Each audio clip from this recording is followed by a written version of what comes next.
Hi, I'm Marvel Adeyemi. I'm an accredited mental health social worker and the founder of Wholesome Counseling here in Melbourne, Australia. Thank you for coming to my YouTube channel. I hope that you find today's video really helpful and valuable. Please do me one favor. If you found the video insightful, informative, and valuable, do give me a like and subscribe. This tells YouTube algorithms that this content is valuable. Thank you. Keep watching and watch other videos afterwards. Hello, everyone. Thanks for tuning in again today. As you all know, today we're talking about the highly sensitive person. And as we've introduced, I'll be introducing to you now our special guest, Ibiye. Ibiye, welcome. Thank you for coming. Thank you so much for having me, Marvel. I'm so excited about today's topic, but firstly, I would like Ibiye to tell us about herself, about her work, and all the wonderful things she's doing in the space of the mental health. All right. So I am a licensed marriage and family therapist, and I wear multiple hats. I also function as a coach. For my marriage and family therapy, I focus on relationships. I help people work on their communication to strengthen their connection and also to learn how to do conflict resolution well. So learn how to actually resolve your conflicts without becoming enemies. So that's what I do with my couples. And then I help high achieving women with anxiety and insomnia learn how to sleep better and learn how to stop people pleasing, overachieving, and being the only responsible one in their family. And the women I'm talking about know who they are. Oh, this is going to be very interesting. I can hear someone already laughing at the other end. Right, Yeah. right. And as Uh, a coach, I work mainly with highly sensitive women. I teach them how to understand their traits, teach them how to manage the big, deep emotions that they feel so that they can stand up for themselves and finally end people pleasing. wow. I like that. I really want to hear all about it. And we just jump right in. So, Yes. Ibiya, who is a highly sensitive person? A highly sensitive person is essentially somebody who experiences emotions very deeply. They process the world very deeply and they process external and internal stimuli on a very deep level. So they're very deep people. They think very deeply, they feel very deeply, they feel like they can actually absorb and sense the emotions of others.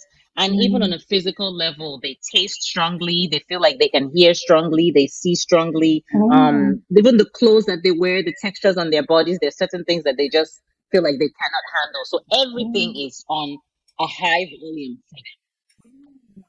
Wow, interesting. Shortly before we started the podcast, I was just reading the statistics that said about 20% of the population are highly sensitive people, um, based on Elaine and Arthur Aaron's research findings. Yes. Um, just to unpack more around the highly sensitive person, what traits are considered as highly sensitive Okay. traits? So there are basically four different specific traits. The first one is called depth of processing. So highly sensitive people tend to be overthinkers. Before they make a decision, they spend so much time boiling it in their minds, going back and forth. They're often concerned about making sure the decision is right. They think about the impact of the decision on themselves, sometimes on their family, sometimes on the environment at large. It could be something simple as I don't want to throw this tissue paper on the floor because what if everybody throws tissue on the floor? What would the school look like? It's little tiny things like that, right? The Yeah. next one is over arousal, basically noticing small changes in the environment. They walk into a room, they notice the picture frame is slanted, they notice, did you do something with your hair? Something is different, something has shifted. They notice every single thing around them, and that even includes people's body language, right? So Mm-hmm. even before you know you're upset, I can almost tell that you're upset. And it's not that I'm reading your mind. I'm seeing your body language very deeply. I'm observing everything. And think about how thinking and feeling that deeply can really affect a person. So while the rest of the world sits down in a room and they can focus on the TV, the highly sensitive person is noticing this chair is out of place. Why is Mm-hmm. this thing on the floor? This Mm-hmm. person looks upset. This person looks sad. So it's so much Mm. they're taking in. It's a lot. It's very difficult. Wow. That's, that sounds, that sounds like a very busy computer working. Yes, yes, yes, yes. Non-stop, taking in all of the information and processing it and keep Hmm. processing. Yes, absolutely. Could you unpack a little bit more around high stimulation and Hmm. how does that look like for a typical Yeah. woman or Yes. lady? Yeah. So, a typical woman who's feeling overstimulated, a lot of times they will experience it as anxiety. So, a lot of times when they come to me, they'll say, I'm so anxious, I'm crying all the time. It just feels like the world is very loud. I'm talking to my family about it and they have no idea what I'm talking about. So, it feels like a degree of loneliness. You walk into a room and you say, I can smell something. And everybody around you is like, I can't smell what you're talking about. And depending on how kind or not your family is, they might say something is wrong with you. If they're not so nice, they'll say, nothing is wrong with you. Stop that. Or you're like, I feel like something weird is going on in this room because almost like you can feel the tension in the room and people around you are like, there's nothing going on. We're all fine. So it's almost like they're always feeling as if they're crazy almost because they spend all their lives being invalidated. People are constantly telling them the things you see, the things you feel, the things you hear, the things you taste, they don't exist. Even simple things like and you notice it even in highly sensitive children. You put a jacket on them and they take it off and they say it's so itchy and it's so uncomfortable. And you are like, but I wear the same fabric. There's nothing itchy. The jacket is clean. And they say, no, I don't like it. Or simple things like they talk about the tags in their shirt are bothering them, or the seams of their socks are bothering them, or they sit on a specific sofa. They don't like the way it feels. And to everybody, this is perfectly comfortable. But even your skin is so sensitive sometimes that you pick up on everything. You can relate. Absolutely.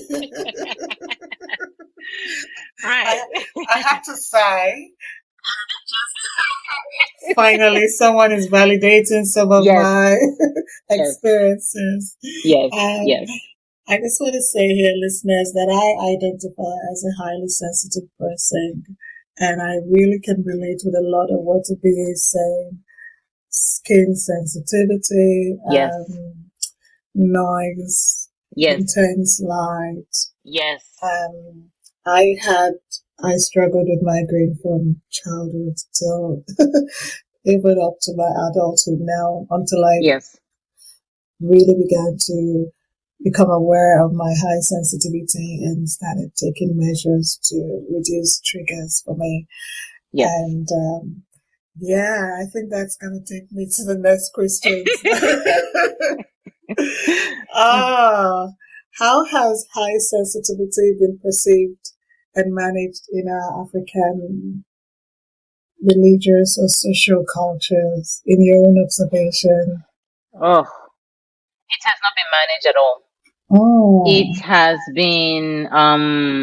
It has been blamed for a lot of things. It hmm. has been discarded. It has been overlooked. Highly sensitive people are often told you're too sensitive. Something is wrong with you. You need to stop crying. There's another layer of high sensitivity is the depth of emotions that you feel. They're easily brought to tears. You watch a movie and you cry, and everybody's like, why are you crying? You're like, but it was so sad. You watch somebody dancing and it moves you to tears, or you go to a wedding and the love just overcomes you and you cry. And in African culture, we don't really like crying a lot. We think it's a sign of weakness. I was Um, gonna go there, be that you're sounding like a Nigerian who has stayed very long in yes, diaspora, and yes. that's all right because crying is not what we do in our culture. No, we don't So cry. I No. think we are beginning to loosen up and to let intense emotions become released through tears. But I do not Yes. think that crying is something we do in our No. culture. So No. how does the highly sensitive person that is predominantly having been conditioned in the African culture of probably holding back a lot of emotions, how do they present it? Does this high sensitivity show when, when we don't cry? Right. So sometimes we show our sensitivity in anger because since tears are not acceptable socially, anger is very socially acceptable in our culture. Yelling Mm. is very socially acceptable. Being upset is very socially acceptable. Picking fights is very socially acceptable. Shouting and Oh. gossiping, very socially acceptable. Sometimes sadness Oh. is even acceptable. So we Uh-huh. channel it into more socially acceptable emotions. That's what we do. We just go from crying, which if you Uh-huh. let us release our tears, we'll probably be okay. But it comes Absolutely. out in our anger because when you've spent all your life being told something is Oh. wrong with you, you need to stop. Oh. What you're perceiving is not real. It really does make one very angry. Uh-huh. Oh dear, that's a lot you said there. I'm just gonna pause. Mm, You know our clinical technique of silence to just let everything go in. yes, yes, Oh dear. So if you are listening to us and sometimes you feel that you are really overwhelmed and you notice you just go aggressive, you start yelling at everyone around you and you just can't tell, I think you might want to test yourself for high yes. sensitivity because I don't think that we are having that conversation enough in our cultures. Um, wow. So, why are highly sensitive people susceptible to another cultural nuances, people pleasing? Well, if you think about it, right, we are Yeah. a collectivist culture. We do everything for community and with community, right? From the Uh-huh. moment you have a baby, you celebrate together. You Uh-huh. have a wedding, you celebrate together. You do holidays, festivals together. So it's very, very important that you're accepted by the people around you. That's we all are just looking for acceptance. And when all of your life you've been told something is wrong with you, or maybe you're a witch, or maybe you see too many things, or maybe you're too dramatic, maybe you're too sensitive, you need to stop that. You need to toughen up. You need to harden up. You need to just dry up those tears now, you know? Please just pause there. We need to unpack these things one after Yes. the other. Talk It's a about lot. toughening up. When they tell the highly sensitive person toughen up, please speak to Yeah. that, please. Whew. Oh. It's a lot because when they see you wanting to take care of others, a lot of times as highly sensitive people, because of that strong sense of empathy, we want to take care Yeah. of others. We are the Yeah. ones who, if somebody is crying, we naturally will go to them and say, "Are you okay?" We see somebody Uh-huh. falling down, even as young as when we're kids, somebody falls down, Yeah. we're the one that runs and says, "Are you okay?" We're even looking at the Yeah. adults and we say, "Mama, is everything all right?" And they Yeah. say, "You're a nosy child. You need to stop Uh-huh. it. You need to mind your business. You need to go Uh-huh. away. You need to do this. You need to do that," right? And it really just eats at your self esteem. Yeah. And nobody wants to be the one who sticks out like a sore thumb. So No. you learn to hide your traits. You learn Oh. quickly from a young age. I need to Oh. stop acting like I care so much. I need to Oh. stop taking care of people so much. I need to find a way to not cry. And I think highly sensitive people have really learned how to not cry in public. Hmm. We learn. I need to, if something is bothering me, to keep it to myself because if I tell people, they're going to shut me down. Oh dear, tell me about this. Oh, so in 2018, I went for my mom's funeral. I flew all the way from Melbourne and I arrived Nigeria. And when I got home, I remember my cousins and aunties, telling me, we don't cry, all Yes, right? We you don't don't cry. cry. We don't Hmm. cry. I'm like, but I'm grieving. Said Not no, no, allowed. no. And they tell me, look, don't bring that to your Igbo lifestyle here. Listen to me. We don't cry. If you cry Yes. in funerals, you will attract evil people. Yes. They'll say you killed the person. You will attract the wicked people. Because when so and so cried in the funeral, that was how one wicked person gave him a handkerchief. Yes. And that made him blind. You don't want people telling you sorry. So no crying. Correct. Keep your tears to yourself. Yes. And here was I thinking that by flying over home to Nigeria, I was going to be able to be among family and really grieve and then cry and let loose. Now I'm having to stifle. We don't grieve. It's not allowed. It's not socially acceptable to grieve. If you want to grieve, I mean, you can feel free to grieve by yourself in your bedroom. But I hope you don't go telling people that you grieve. Again, from a clinical standpoint, grief is important. Absolutely. It is important to mourn our loved ones. Absolutely. But when socially, you see everybody with a straight face and you're the only one crying, and then they're telling you something is wrong with you, of course, you're going to quickly dry your eyes. And you see how that leads to people pleasing. I don't want to bring discomfort or shame to my family, so I better fall in line. And when everything about you is seen as socially unacceptable, you cry too much, you complain that you're itchy too much, you maybe get sick too much, you see too many things, you're complaining about smells and taste and touch, you get upset so easily, you're thinking too much. So they make it seem like you are too much. So you quickly have to reverse that. You know you're not accepted. You must reverse that instantly so you can be accepted. But then we go from one end to the other. Hence we become people pleasers where we don't even know what we want anymore. Yeah. Oh dear. Wow. Wow. Wow. And I think that also that allows learned helplessness kick in. Yes. Yes. Where we're always wanting our choices to be validated by either authorities in the family, authorities at church or religious spaces, cultural leaders, right? The choices have to be validated to say, okay, say for instance, that's who I want to get married to. What do you think? Let's think about it. Or that's the career I want to pursue. What do you think? Yes. I'll have to think about it and validate it for you. Are you sure you can do that? And so culturally, the learned helplessness, I think, kicks in a bit because it has to be accepted in the community before we can then feel that that is worthy to go in that direction.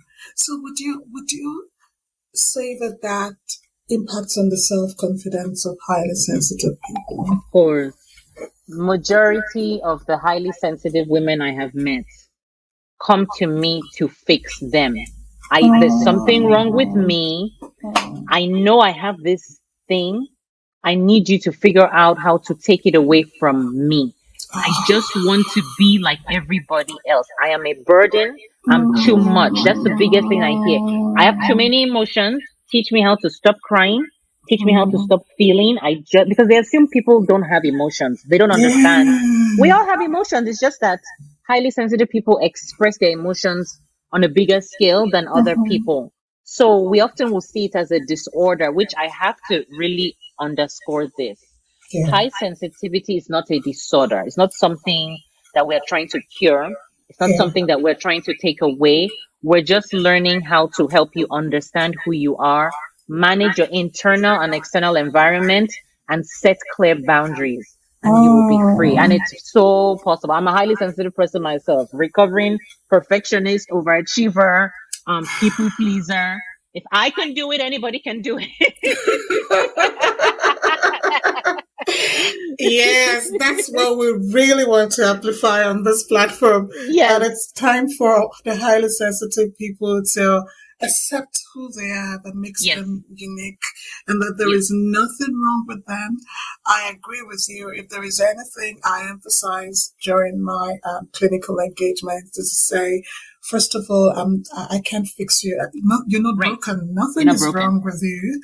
And you would haven't accepted who you are, as it were, that has made you unique, and then the unique circumstances that you've had to go through because of your personality traits. And I Correct. think I'm so glad to hear you resonating that at your end as well. Yes. Thanks. Oh dear. So, what triggers should a highly sensitive person be aware about, and how might they manage them? Okay. So we have the environmental triggers and when we have the emotional triggers or Mm, relational. Let's talk about the environmental triggers first. yeah. So highly sensitive people, because our senses are almost, they feel so much sharper, we have to be careful about things that affect our five senses. So think about hearing. So things like noise, right? Uh huh. We don't do well in very loud environments. That doesn't mean that we cannot work in a big city or we can't work in a nightclub. We can. We can do any job that we want. But just be aware that after your night shift at the nightclub, you probably Oh. should come home and come to a much more quiet environment to recharge, right? Oh. But within your home, I would not suggest blasting or blaring very loud music all the time. Other Yeah. people can do that, but on a long scale, that is very, very hard for us. Things Oh. like taste. Eat the foods you like. And I know culturally that is hard. That was very hard for me. They called me a picky Hmm. eater. They Uh called me a huh. picky eater. This one that does not eat anything. This one that thinks she's better than everybody else. Because of textures. There's so many Yeah. textures I just cannot stand. And it's no disrespect to the person cooking the food. I have no Mm-hmm. disrespect, and it's something that I had to, and I still do explain to people. And I say, I'm sure this food is so wonderful. Thank you so much for cooking it. But unfortunately, I don't eat seafood. I just can't because it's Oh. smell, it's taste, and it's texture, and it's also sight. For me, all those four things is just too Mm. overwhelming. I cannot do it, which is Mm. ironic because as you can see, my name is Ibinye, so I am from Yeah. the South South. Yeah. So You you guys can all only have all the imagine. fish. I mean, we have to cross the Niger before we get to. Okay, Yes. you are on the other side before. I have to cross the Niger side before getting to my end.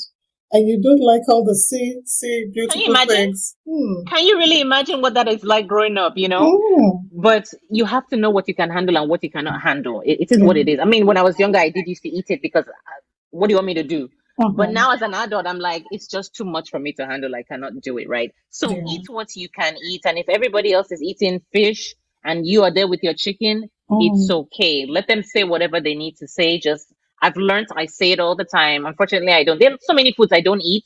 It's okay. You have to Yeah. just be confident. Things like, let me see, sights. It's so important as the night is coming on, dim your lights a little bit. You don't have to have lights all over Mm. the whole place. Sunlight is also important. So in the morning we want the opposite because the body's natural rhythm wants to Yeah. see sunlight during the morning. Mm. Little things like that. Creating an environment that smells good. You don't have to spend all this money on perfume or essential oils or anything. Simple things like just airing out your place where you live if you can, so that the place just smells fresh. And these things Mm. sound so little, but Mm. because we are processing so deeply, like you mentioned, you were getting migraines. They can literally set off migraines. I grew up with nausea all my life, and I Mm. never knew why. I threw up Mm. every day of primary school. Mm. Every morning of primary school, I threw up, and nobody really knew what was going on. But as Mm. I grew up, I realized I was probably woken up with loud noise, with Oh, smells I probably don't appreciate, in a rush with probably somebody yelling. It was too much. We don't do well under too mm. much pressure, constant pressure. Talk We about don't do that. well. That's a big trigger. And sometimes the African culture, we put so much pressure. People are calling you all the time. They want you to make a decision on the spot. That you need to make a decision. You need to tell us what you need to do. You need to be on our side. It's too much for us. It's Oh too much dear. for us. That is high functioning. Yes. I said you were going to come back on this podcast for us to have a conversation on high functioning. I think Right. that's something about us. Like, Yes. we have to be juggling a lot at the same time. Yes. Otherwise, we're not doing Hmm. life. Yes. And then, like, it does not go hand in hand for a No. highly sensitive No. person. It just doesn't work. It And doesn't. when you can juggle so much at the same time, you are then perceived as lazy Correct. Correct. and laid back. Yes. Why Which are is you not which is just not a good thing in African sense. Laid back is not good. no? So I'll give you a little bit about my childhood Mm-hmm. experience. My mom was a school principal. She was an Mm-hmm. educational psychologist, and so very energetic. She's Yeah. always on her toes, like a Yes. regular teacher would be. Of course. And then sometimes she might tell me, "Go get me that," and here I'm taking my time to go where I'm trying to get to. And she meets me there, passes me, picks what, and she goes like, "What the heck is going on with you? You are rather Yes. too slow for me. Pick up, Yes. double up, and move. If you're not Yes. moving, get out of my way. I need to move." And I'm like, "Oh dear." And so Yes. that is what I heard predominantly. Buckle up. Yes. Just buckle Absolutely. up. Don't Yes. be too slow. Buckle up. Go Uh-huh. where you're going.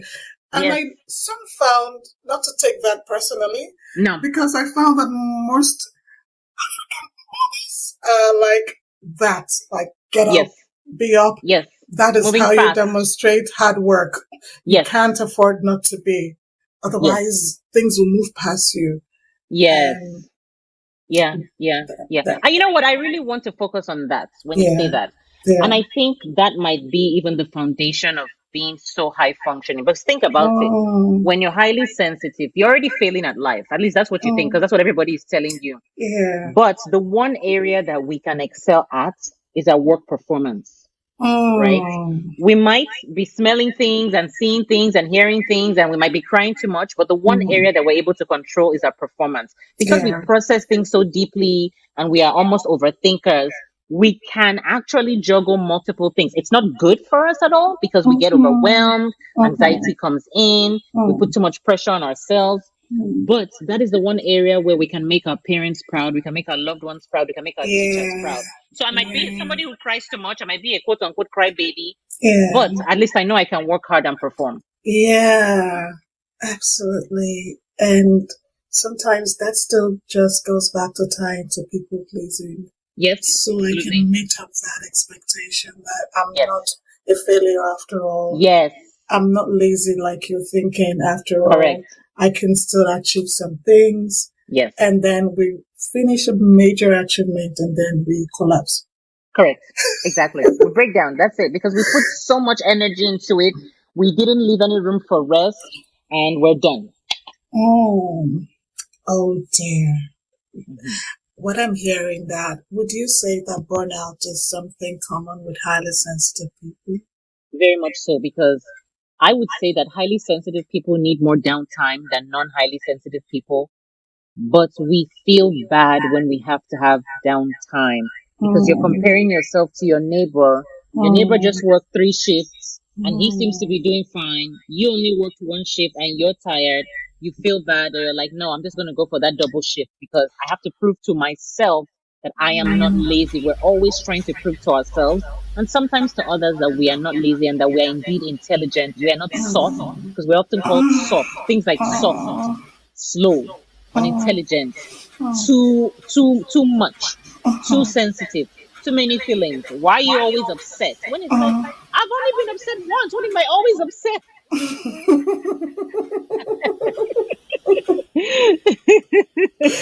oh dear. I can also hear listeners laughing at the end. They can, they can relate with a lot of this sensitivity, particularly for us with our cultural background. It's Yes, I think this conversation should go on and continue in our spaces. yes. So as we round off, coming to a conclusion, what is your favorite self care strategy? Sleeping. I have to be honest. Which Sure. which I'm not supposed to say as a Nigerian because you know it's like a sin. Mm. It's a sin to say that you take a nap. How can you, a grown woman, take naps? But honestly, for me, it is sleeping. One of my specialties in my practice is insomnia. And I practice what I preach. I really do practice what I preach. I'm an excellent sleeper, not because I'm naturally an excellent sleeper, but because I've worked towards sleeping excellently. All Um, right. so sleeping is my major self-care, making sure I'm getting enough hours of sleep every single night, not letting anybody disrupt me at night. Wow. That's so lovely. I guess that's something I need to work towards too Hmm. as well.